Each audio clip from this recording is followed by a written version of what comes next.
Welcome to Fairy Animal Stories, your go-to place for heartwarming and emotional humans and animals stories, as the Johnson family had always considered their golden retriever, Max, more than just a pet. He was family. For 7 years, Max had been the loyal companion to their daughter, Ellie, sharing her childhood adventures, comforting her through scraped knees and school troubles, and sleeping at the foot of her bed every night.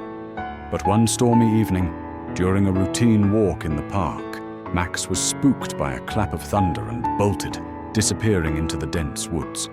The family searched for days, handing out flyers, posting on social media, calling shelters and knocking on doors, but Max had vanished without a trace.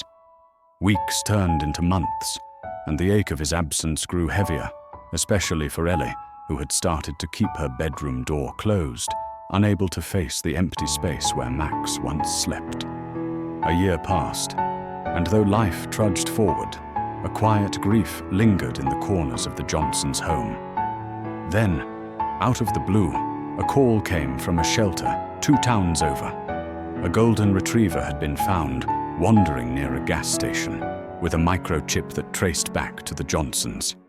Overwhelmed with hope, they raced to the shelter, and when the door opened, there he was, older, thinner, with a few scars and a wary look in his eyes, but unmistakably Max.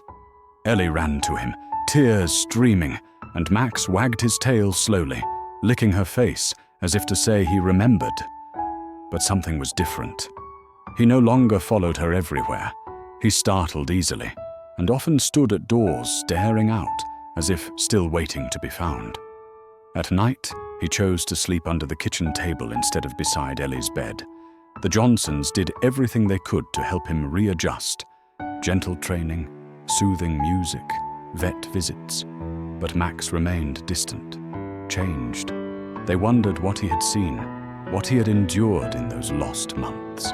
Ellie tried to engage him with their old games, but he didn't respond the same. He ate quietly, walked hesitantly, and sometimes stared at them with a deep, unreadable expression. Slowly, a new routine formed, quieter, more solemn, and while Max was physically home, the spirit of the dog they had known seemed far away, like a memory flickering at the edge of reality. One afternoon, as Ellie sat reading on the porch, Max came to her and laid his head on her knee. She stroked his fur and whispered, "I missed you." And though he didn't move, his tail thumped once against the floor. In that small moment, Ellie realized something.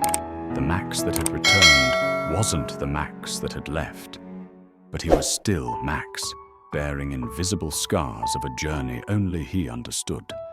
The bond they once had would not return in the same way, but a new one built on patience, acceptance, and quiet companionship, was beginning to form. The Johnsons came to accept that sometimes, when something is lost and found again, it doesn't come back the same. But that doesn't mean it isn't still worthy of love. Max's return was not the joyful, storybook ending they had imagined, but it was a different kind of miracle. A reminder that survival changes us, that home can be rebuilt, and that love, though altered, can endure.